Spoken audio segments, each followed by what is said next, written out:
Yaoshang haibasi Krista gi tara nipan suba sahi chada Hindu Vaishnava lining na lamdam sida khongdara kibadagi Hindu gi Holi Kumhei ga Manipur gi hana chanaramba lai kaithel kaba augri hangel chongmana chingba thorum singa tochin yanchin nakiduna oirakhiba lamdam sig chawrbu Kumhei amani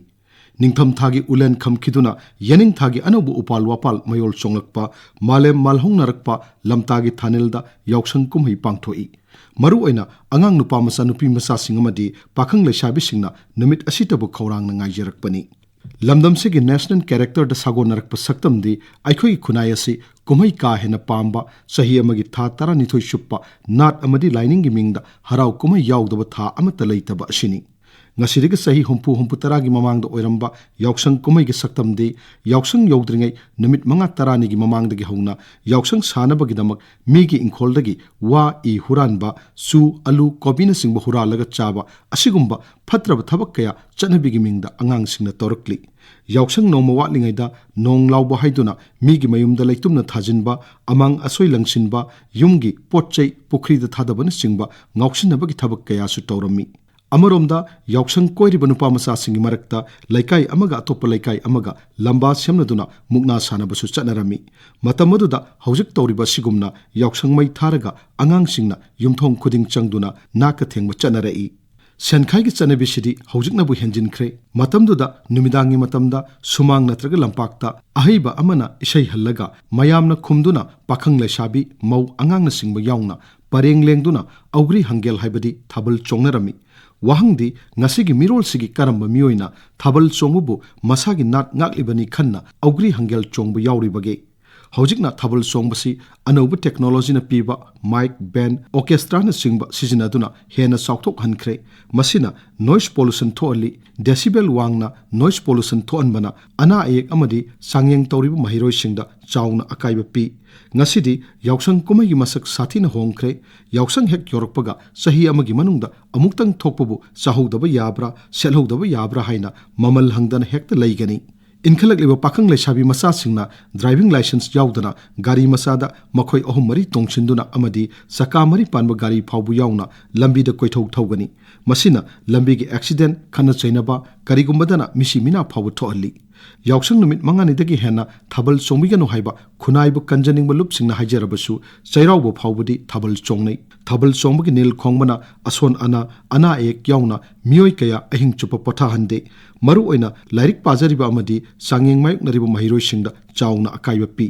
thabal chongphomda khana chainaba asok apan misi mina phaubu thorei laisabi singna thabal amuktang chongnabagi khaigat nariba senpham donation gi rate wang I thabal chongbagi sound system band orchestra generator tube light na singbagi senkhai yengluragadi Yaoshang na Manipur gi Kumhei singi manungda khwaidagi sel changnamgani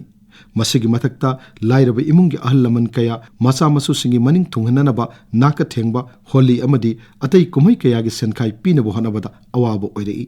ina kunba imung singi mamanaba singami mananaba honabada lairaba naha singna mama mapadagi makhoina pamleba senpham madu phangba ngamdabadagi aranba pambaina sel phangnaba honarakpada Khunnaida crime phaubu torei hanana mayai kaba sinjak kaya sizinaraklaba naha kaya Yaoshang gi mingda ahal laman gi mityeng khadagi nanthokhtuna maning tamlai makhoiga pullubadagi mapunsida mayai kaba sinjak amukta sizinaraktriba naha kaya su drakta laishuraba miyoi oirakpasu yauri masina maram oiduna Khunnaida pamdaba thodok kaya thorei amaromda Kumhei asi India mapung lamdadi nomanini khak pangthok naraga Manipur dana numit mangani chupna pangthokpana sathok chasinda apanwa pibadagi laingak amasung lanai office sing thong hangnadabana sangwat sagat pamadi lanai gi sendal lambi pumnamak lepadagi leibak ki senmit amasung sakhat khongthangda sobasai thengpi asumna mosalakliba Yaoshang gi irei asidagi lamdam sigi naha singbu kannanabagi amadi sports pu yokhatnabagi pandamda sahi khargi mamangdagi lamdam masida pangthok narakliba Yaoshang sports asidi apaba khongthangni masibu Khunai gi mipum tingna sogatpaga loinana yokhatpham thoi mamangedasu Yaoshang gi matamda yobi lakpi lamjel mukna kangjina singba masana kaya pangthok narambagi wari wakhong leiri adubu matam khara chanabi ase sitharu rabasu amuk nahungna na hingalaktuna afaba maikerom da lakpa ngamba asidi Khunai sigi lemjaningai ni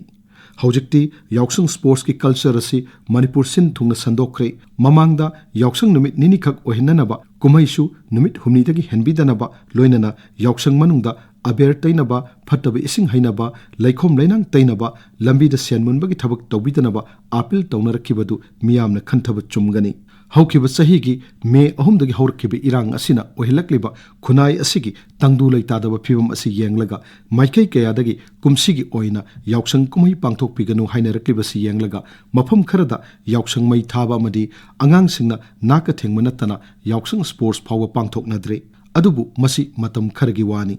हौजिक ओरिबा फिबम असिदगी खर हेक फगलक्पगा हानगी अदुगुमना अमुक तौगे हाइरक्कनी ओइरक्लिबा फिबम सिंग असि येंगलुरगा हौजिकति यावशंगना इनाट के सक्तम योखतुना फुरुप की लेमजनिंगाई ओइरबा नत्रगा फुरुप सिगी सक्तमदा अकनबा सैथिंग पीरिबरा हाइबसि कुपना नैना मिनदुना तुंगदा लाकदबा यावशंग कुमैसिंगदा का हेना हराउ तयाम चुमलिब्रा नत्रगा चुमदब्रा हाइबदु अइखोइ पुमनमकना अमुक हन्ना खंथमिनरसि